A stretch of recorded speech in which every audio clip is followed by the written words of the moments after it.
With unlimited wealth and the best doctors in the world, why did the Queen Mother's teeth look like this?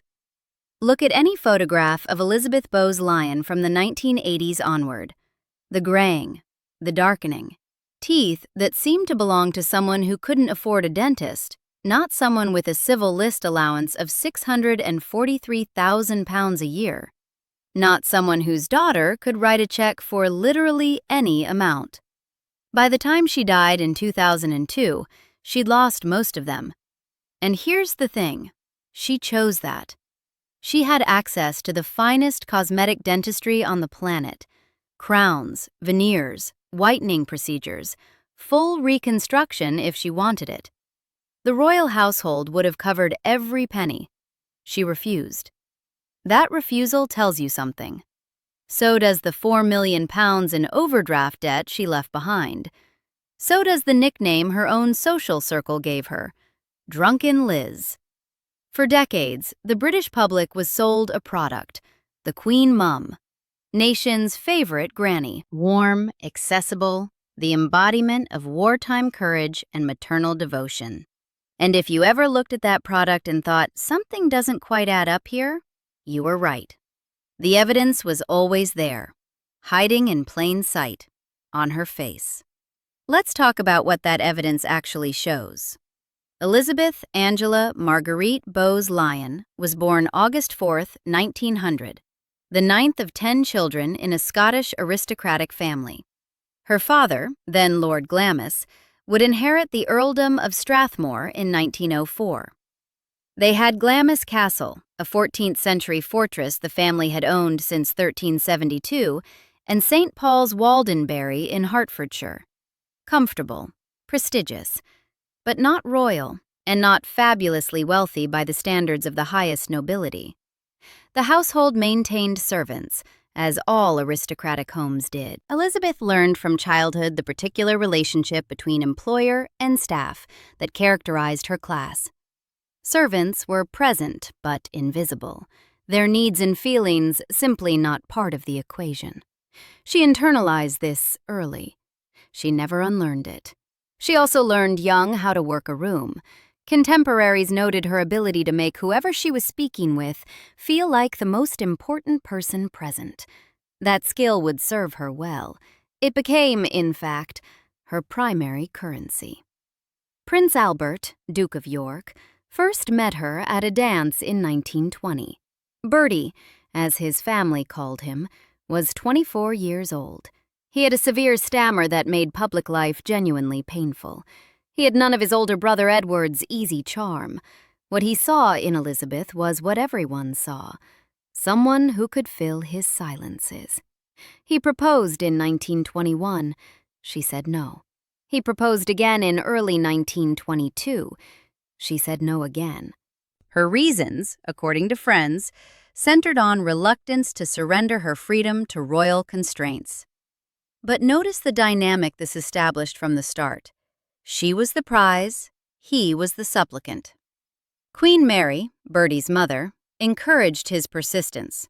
She recognized that Elizabeth's social gifts could rehabilitate a monarchy still recovering from the upheavals of the Great War. On January 13, 1923, walking the grounds of St. Paul's Waldenbury, Elizabeth finally accepted his third proposal. So what did George VI see in her? Exactly what everyone else did. A woman who could do the one thing he couldn't, perform effortlessly in public. Whether that was love or strategy or some combination, the arrangement worked for both of them. She got access to resources beyond anything her family could provide. He got someone to stand beside him and make the unbearable bearable.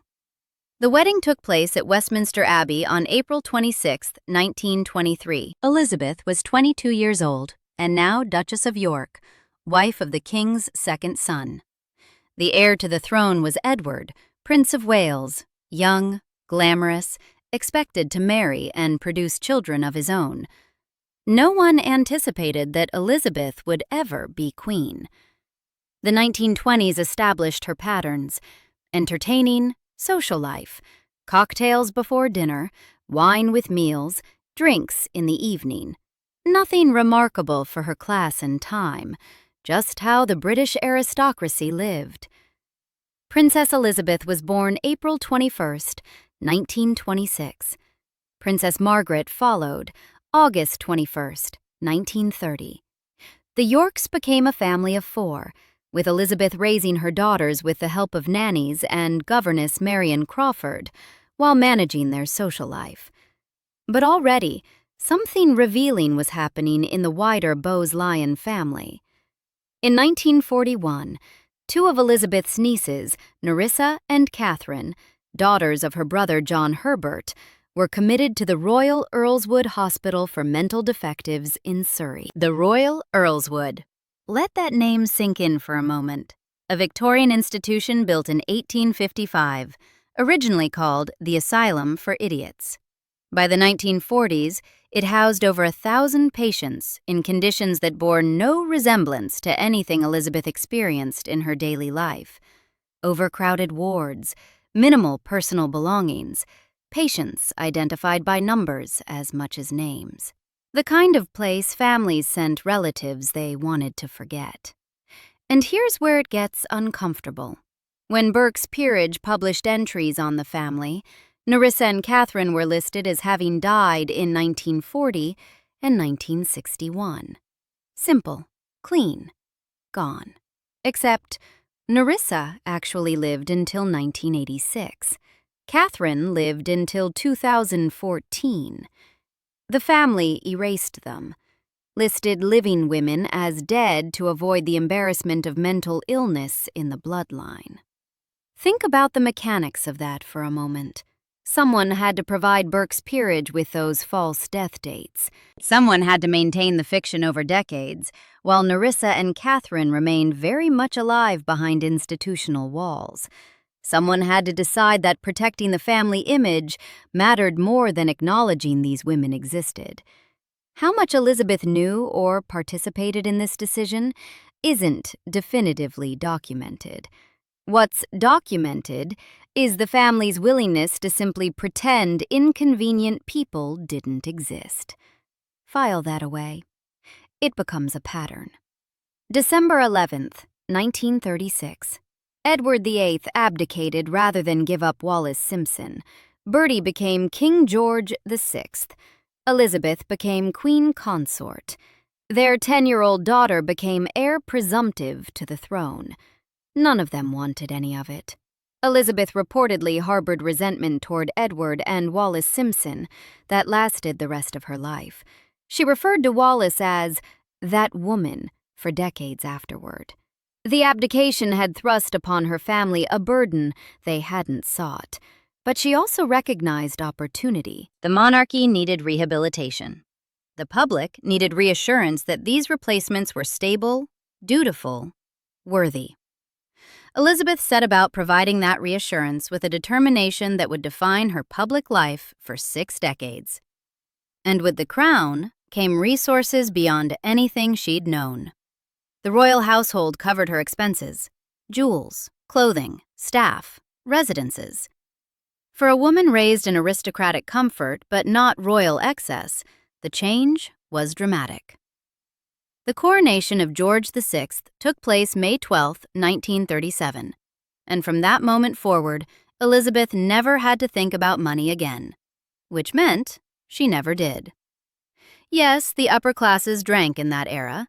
Yes, virtually everyone smoked. Cigarettes were standard issue for British troops, and the definitive research linking smoking to lung cancer wasn't published until 1950. Yes, aristocratic treatment of servants was different then, but Elizabeth's situation was distinct. The access, the duration, the degree, and most importantly, the choice. She had unlimited resources. She could have fixed the teeth any time she wanted. She could have moderated the drinking. She could have treated her staff as human beings, even if her class generally didn't. She had the power to be different. She chose not to be. Other royals of her generation managed their health. Other aristocrats paid their bills. Other wealthy women maintained their teeth. The argument that everyone was like this falls apart when you look at who wasn't. That's not era. That's character. The Second World War began September 3, 1939.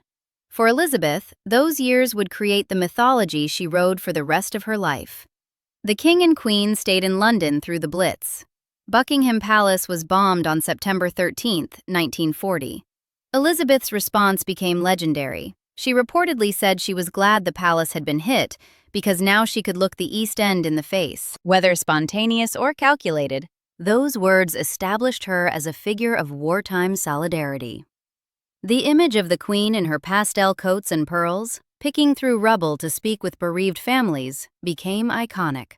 She was good at this, genuinely good.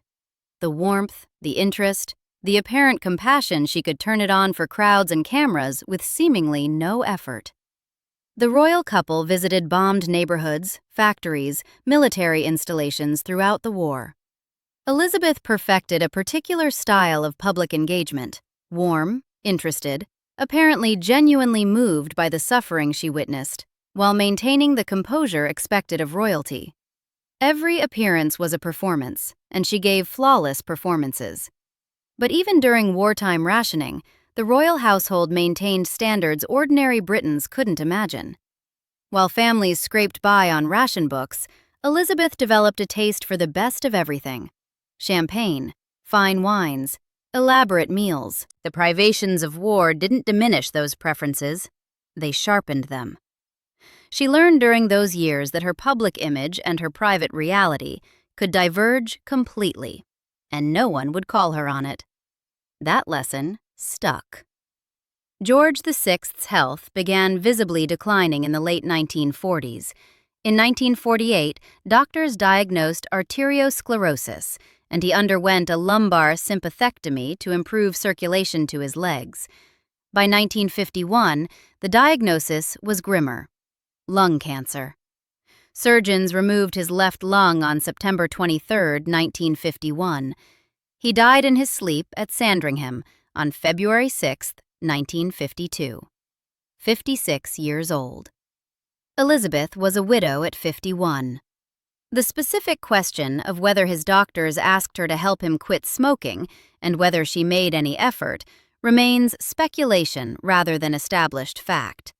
What's established is that she continued smoking herself for the rest of her life. Draw your own conclusions about what that suggests. The years after George VI's death saw Elizabeth reinvent herself. She purchased the Castle of May in 1952, a ruined 16th-century structure on the northern Scottish coast.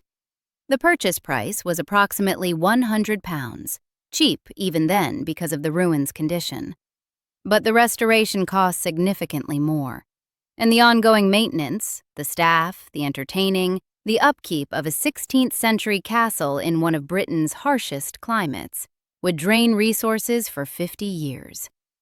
The Castle of May became her personal retreat: stone walls, roaring fires, fresh flowers shipped in regularly, a full staff to maintain the gardens, cook elaborate meals, serve drinks at whatever hours she desired them. Views across the Pentland Firth to the Orkney Islands, expensive wines, expensive guests, expensive everything. Meanwhile, at the Royal Earlswood Hospital in Surrey, her nieces Nerissa and Catherine continued their existence in institutional anonymity. No views, no gardens, no elaborate meals. No recognition that they were related to the most famous family in Britain. Just the daily routine of a facility built nearly a century before modern mental health care existed. The contrast is almost too stark to process. The woman maintaining a castle for personal pleasure, while her own nieces lived in conditions she would never have tolerated for her dogs. She never visited them, not once in 60 years.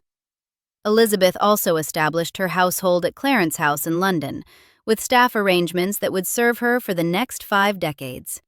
One name matters here: William Tallon. Backstairs Billy. He joined her household in 1951 and served as her page and steward for 51 years until her death in 2002. The relationship between Elizabeth and Tallon was more complicated than any simple employer-employee dynamic. He was devoted to her in a way that observers found both touching and disturbing. He became her gatekeeper, the person who controlled access to her private world. Want an audience with the Queen Mother? You went through Billy. Want a favor?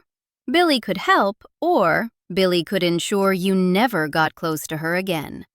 He drank with her. That's the key thing to understand.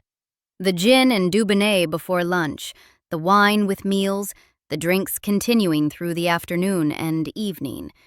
Billy was there for all of it. He maintained the supply. He mixed the drinks. He ensured the glasses were never empty. Their relationship was lubricated by alcohol in ways that made it difficult to tell where devotion ended and enabling began. The household staff, largely homosexual, according to contemporary accounts, created a particular atmosphere at Clarence's house. Elizabeth surrounded herself with men who adored her, who competed for her favor, who would never threaten her dominance of any room she entered. It was a court in the old sense, intrigue, favoritism, the queen at the center of everything. Billy's later accounts, and the accounts of others who knew the household, painted a picture of an employer who could be demanding, imperious, and cold despite her public warmth. The warm grandmother image that the public saw? It evaporated the moment the doors closed. What remained was a woman who expected perfection from those who served her and offered little in return except the privilege of her presence.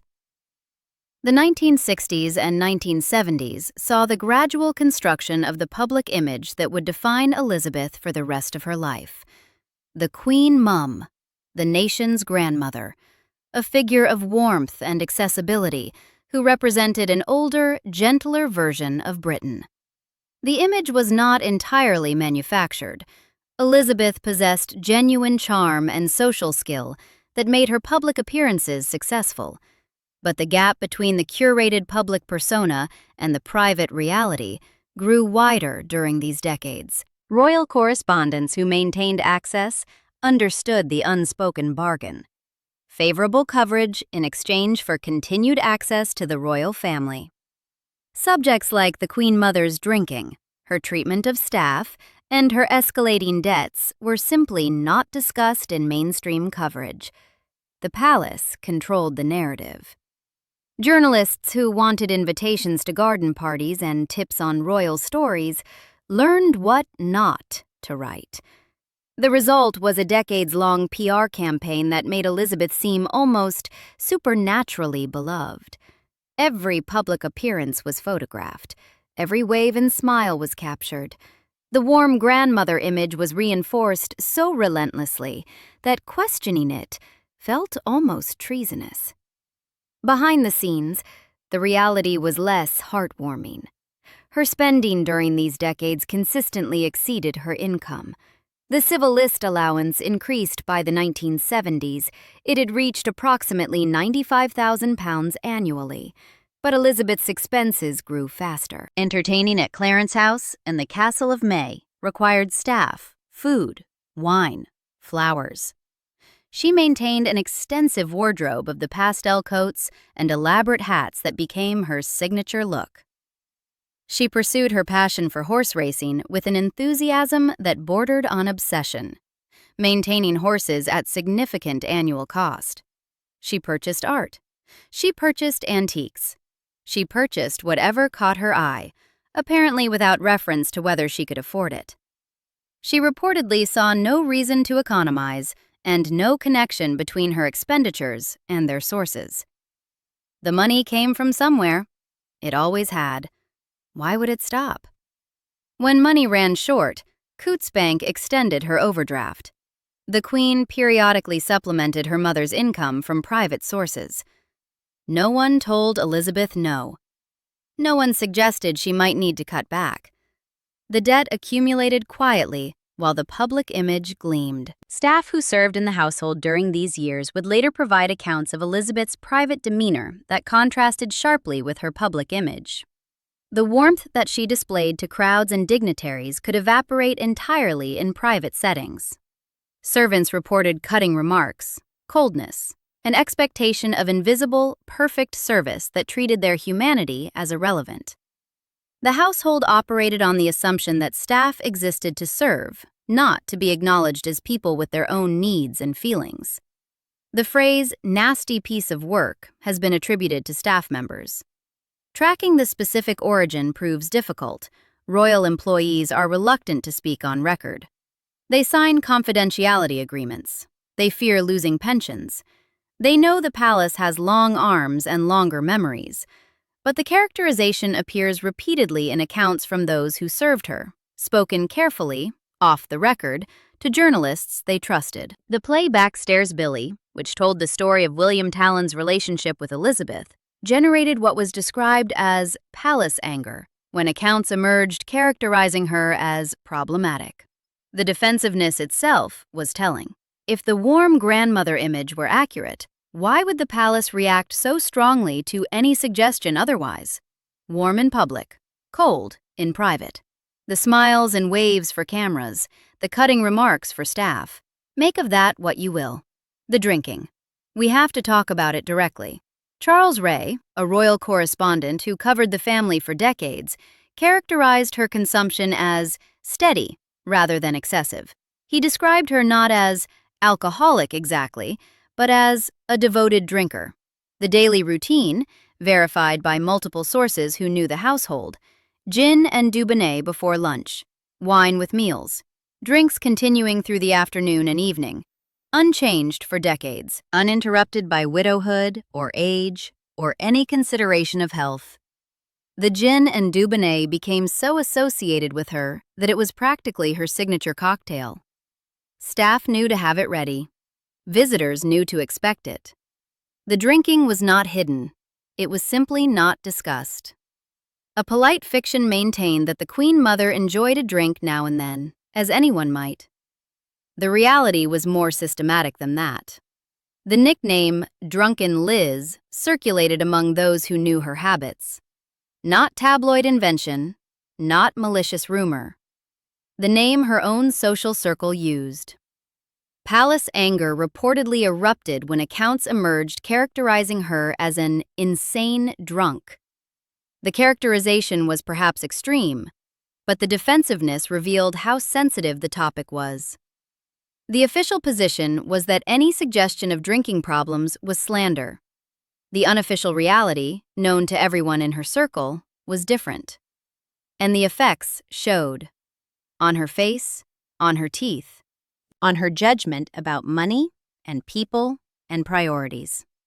By the 1980s, Elizabeth was in her 80s, and the physical toll of decades of steady drinking and smoking was visible in every photograph. Let's talk specifically about what was available to her and what she refused. By the 1980s, cosmetic dentistry had advanced dramatically.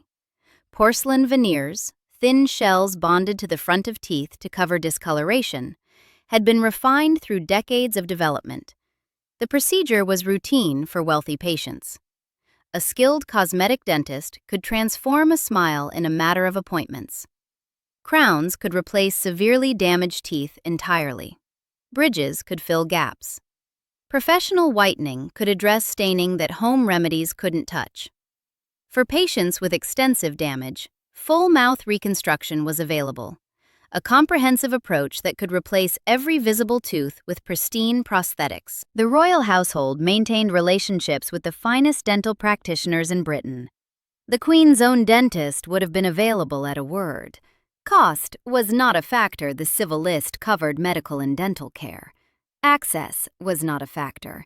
She could have had any specialist she wanted, at any time, in the privacy of Clarence House or any royal residence. No waiting lists, no NHS queues. Just a phone call and whatever treatment she desired.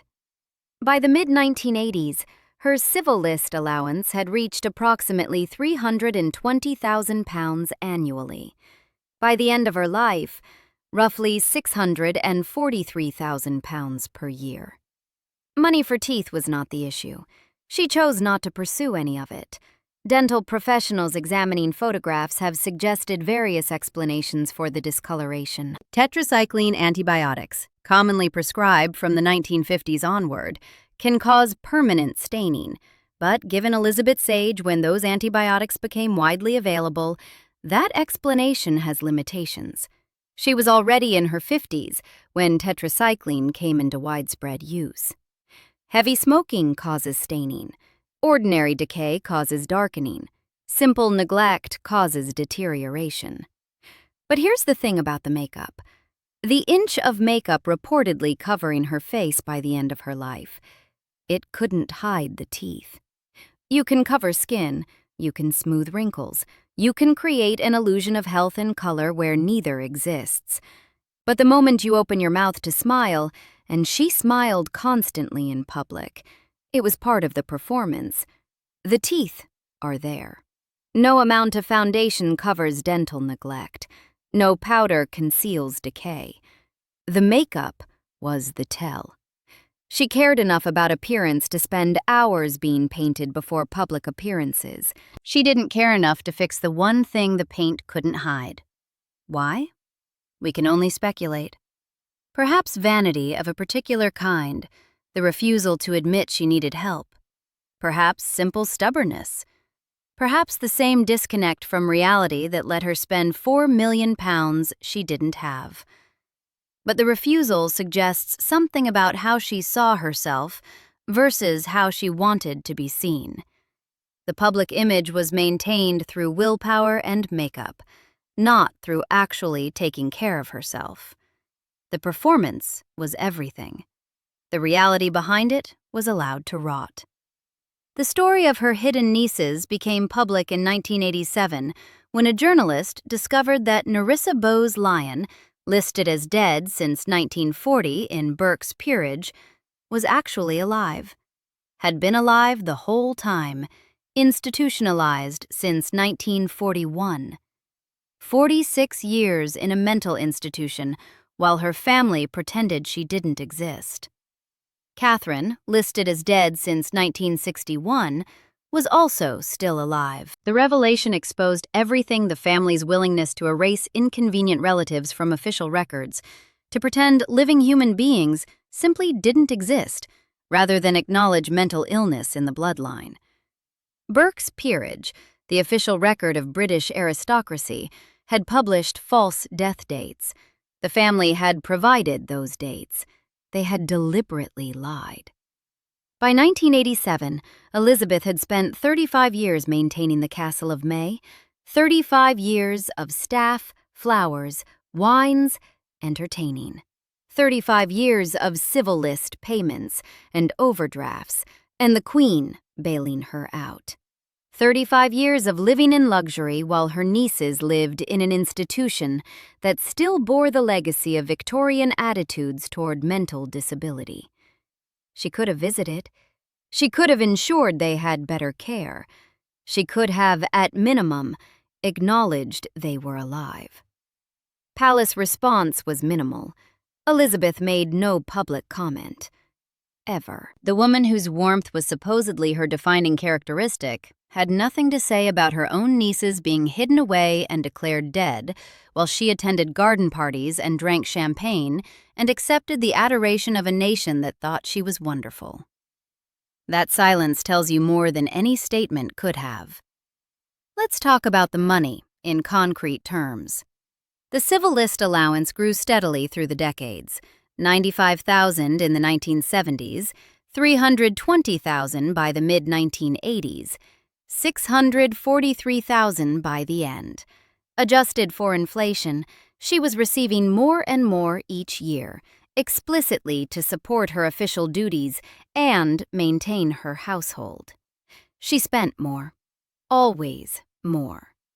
The overdraft with Coutts Bank grew year after year, not from some sudden emergency or unexpected expense, from systematic, sustained overspending on everything she touched. The Castle of May required constant maintenance. Clarence House required staff, entertaining, upkeep. The racing interests required horses, trainers, entry fees, travel. She collected art. She collected antiques.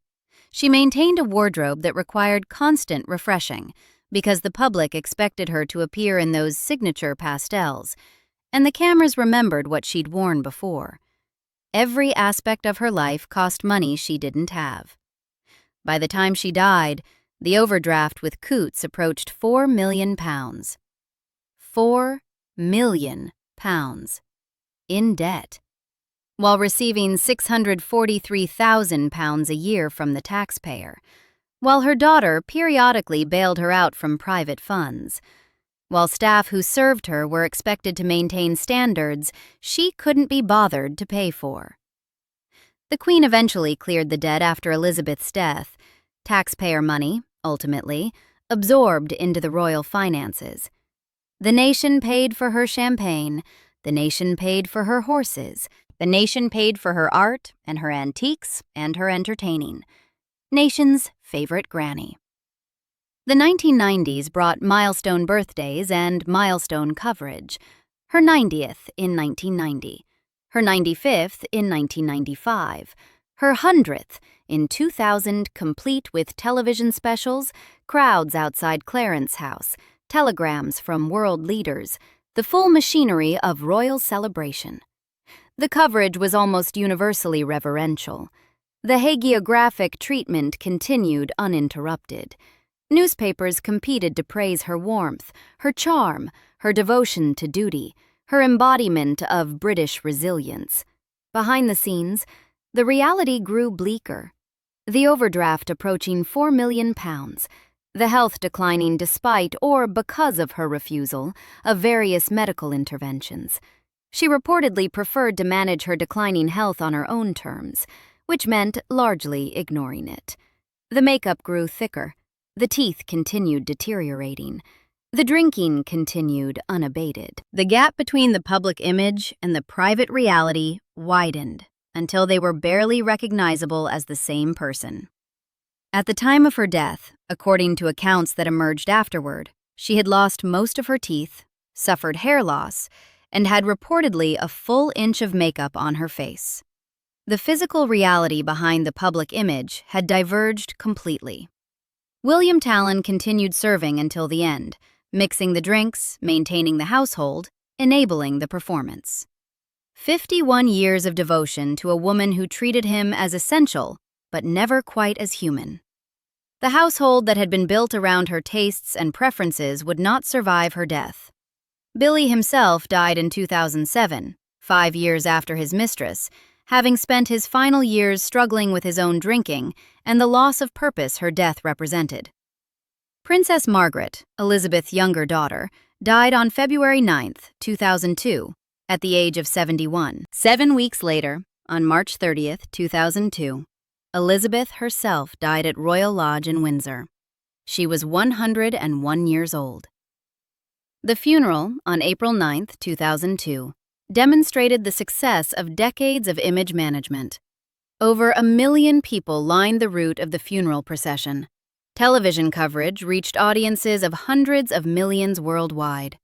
The tributes were almost universally reverential.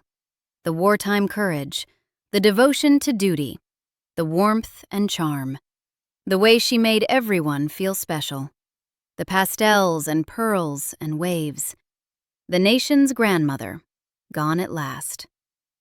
The drinking was not mentioned. The debts were not mentioned. The hidden nieces were not mentioned. The treatment of staff was not mentioned. The teeth visible in photographs for decades, evidence hiding in plain sight, were not mentioned. The product was sold one final time. The nation bought it. So let's return to where we started. That photograph, those teeth, the graying, the darkening, the deterioration visible to anyone who cared to look closely. With unlimited wealth, with access to the finest dental care in the world, with a daughter who ruled an empire and a nation that called her grandmother, she chose this. The teeth weren't the story. They were the proof, the visible evidence that the nation's favorite granny was a manufactured product, and that the manufacturing process didn't extend past the surface. What you saw on her face was what she was actually like, Maintained just enough to perform in public, but fundamentally neglected. Warm when cameras were rolling, cold when they weren't. Generous with her smiles, stingy with her staff. 4 million pounds in debt, while demanding everything around her meet royal standards she couldn't be bothered to maintain herself. The evidence was always there, on her face, in the accounts of those who served her, in the financial records she tried to hide, in the nieces she pretended didn't exist, in the nickname her own friends used when they thought no one was listening. You just had to look past the performance, and if you suspected all those years that something wasn't quite right, that the image was too perfect, too maintained, too carefully curated, you were right. You were right the whole time. The cameras showed you what they wanted you to see. Her teeth showed you what was actually there. Now you have the receipts. Subscribe for more stories like this.